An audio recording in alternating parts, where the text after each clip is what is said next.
Hi there, my name's Malachi and welcome to Xulu Reviews, a channel where we review South African TV shows and sometimes pitch music videos.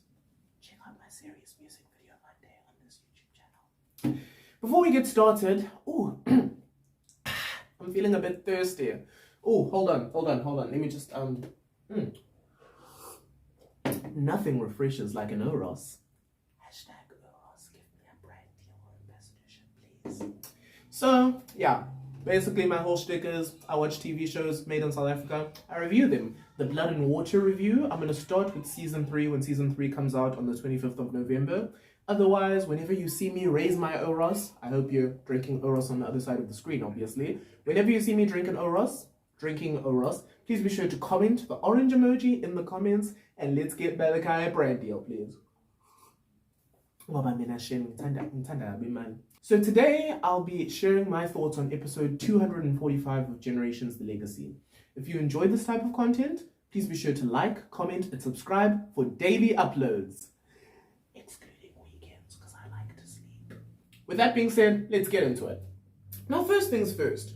I haven't watched Generations: The Legacy religiously since like 2020. Because in 2020, I used to go to youth on Fridays, then I'd come back home at like 7:45, sit down with my pizza, watch Generations: The Legacy, and then in 2 episodes of Liv and Maddie after Generations: The Legacy.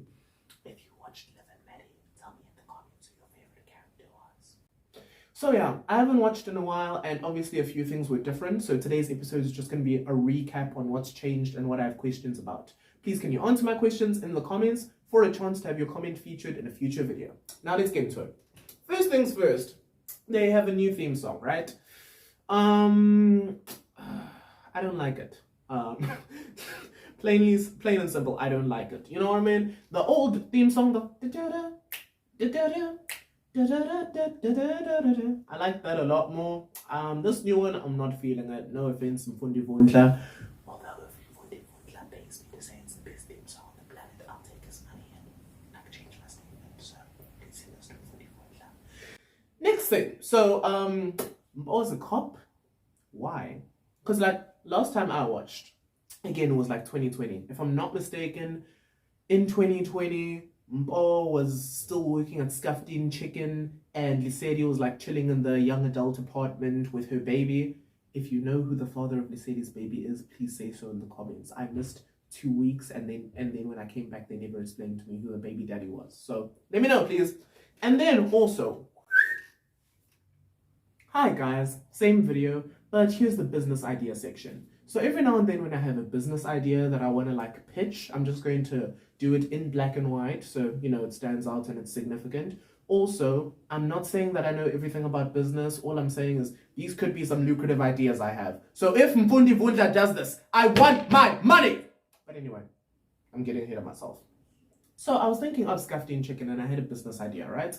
Angithi Generations is set in like Sandton or Joburg or I think Randburg. It's set somewhere in Gauteng, right? So my thought is, why not open a real life Scuffed-In Chicken? You know what I mean? SABC1 has probably got like $1 million stashed in the bank. So how much would it cost to open up a chicken store that's a real life Scuffed-In Chicken for like 1 month? See how sales do, see whatever, and depending on how it does in that 1 month, you'll see if you want to like open it full time as a store or close it down. You know what I mean? Because think about it. From what I saw a report somewhere. I'll link it in the video here if I remember to look for it. But I saw something that said that SABC1 has lost over, or SABC has lost over like 140 million in the last 5 years due to streaming and all that. So it would be a smart idea to like diversify your income and have a chicken franchise running. Why not? Why can we have KFC but not Scuffed-In Chicken? Where's the South African business? Come on, do better. How? Anyway, business idea over. So, what happened to Nonhle's colored girlfriend? I watched 1 or 2 episodes in 2021, and in one of the episodes, there was like this colored chick living with them in the young adult apartment, and she and Nonhle were like very handsy, and they were talking to each other in a very delicate way, and I was like, oh, Nonhle has a girlfriend.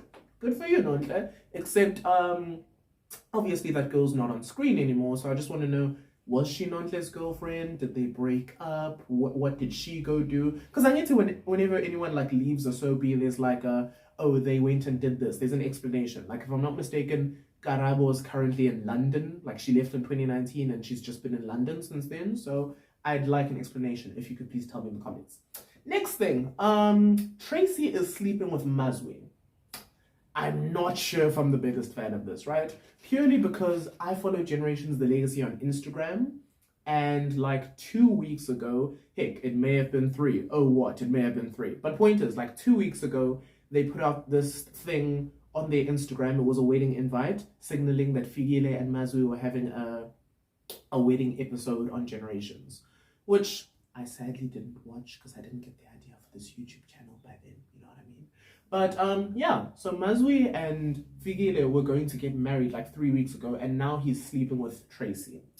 Now, they are grown adults, they can do what they want. All I'm saying is, aren't we pushing for equality in this society? You know what I mean? I'm not trying to be rude, but wouldn't it be true equality if you could call both men and women? You know what I mean? Like, I'm not trying to say that Mazwi is well, I mean, I am saying that Mazwi is a bit, but I mean, how are you going to go from marrying this woman on the 3rd to being in a relationship with this woman on the 15th? You know, it's a bit sketchy for me. So, Mazwi Moroka, no offense, you're but again, if the producers contact me and pay me to not call Mazwi a slut, I will not call Mazwi a slut. Anyway, moving on from that, so I saw that Lucy was wearing a wig in this episode. And it got me thinking, right? Obviously, if you want to wear a wig, that's your business. It's none of my business, your body, your choice. But it got me thinking. I watched this episode on View, because for some reason, the SABC YouTube channel doesn't put them up for free anymore. But I watched this episode on View, and on View is not like YouTube. You can't just skip ads on View. View will give you 3 ads that are 8 seconds each, and you will watch the ad to completion, whether you want to or not, right? And one of the ads I saw was this Viola Davis ad for L'Oreal Paris. And it got me thinking, why do we never see the Generations actors in any ads? You know what I mean? I see the Uber Eats Gogo at least 12 times a day, but I've not seen the actor who plays Mazwi in like a Nivea Men commercial. I've not seen the actress who plays Pear in like a Dark and Lovely commercial. I've never seen, I've never seen Umbrexa in a, I don't know, in a Castle Light advert. So I got the idea. This isn't really a business idea. I'm not going to put in black and white like the other one. But I got the idea. Manaka Ranaka, please go do an Enecto commercial. You know, Lucy's blonde hair was iconic. She could have done an Enecto commercial. But I mean, to each their own. Whatever you're into, Manaka Ranaka, I'm not going to force you. Consent is important. Great. So just 2 more things. First of all, Ayanda. Okay, I only got 10 minutes, so I don't have time to do a full slow clap. But when Ayanda came on the show in 2020, right? I never really cared for her as a character. But what I hated about Ayanda was that her wigs looked cheap.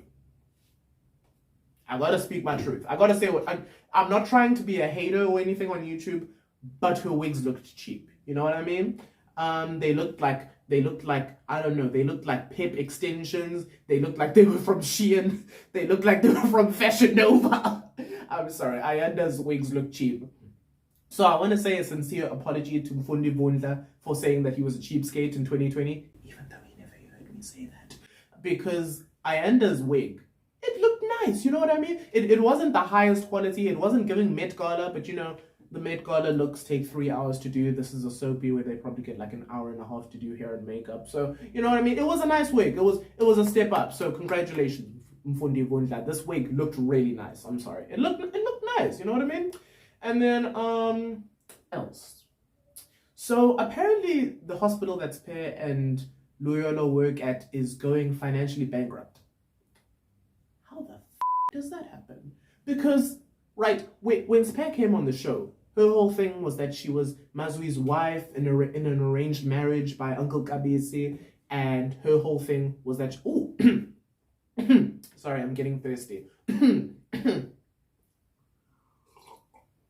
Don't forget to comment the orange emoji so I can get an Oros brand deal. I like money very much. But anyway, when Spare came on the show, her whole thing was that she was there to marry Mazwi, right? And now the hospital she works at is in financial distress. I need to know, do you not know how to play the game, Spare? I'm not trying to be rude, I'm not trying to call you an idiot, I'm not trying to do any of that. But how are you going to be married to a multi-millionaire for years, have a baby with a multi-millionaire, and you're not getting child support, you didn't get anything in the divorce, where's your money, Spare? Spare should never have to work again, you know what I mean? Spare should be able to be one of those people who just goes to the Bahamas and goes on like every cruise ship possible for 5 years, just waiting for the money to finish, spending it all, but it's not finishing. So Spare, no offense, you're a bit of an idiot since you didn't milk Maswi for all the money you could get. That's what I'm saying. And then finally, I want to introduce a thing that we're going to do in this series called a standout moment. Basically, I'm going to show you a clip less than 20 seconds long from the episode I'm reviewing, and I want you to sound off in the comments and tell me what the context is of this clip, who are the characters, what's going on, where's the setting, that sort of thing. And, you know, first person to comment that, if anyone comments that, will be featured in the next video with their comment highlighted and everything.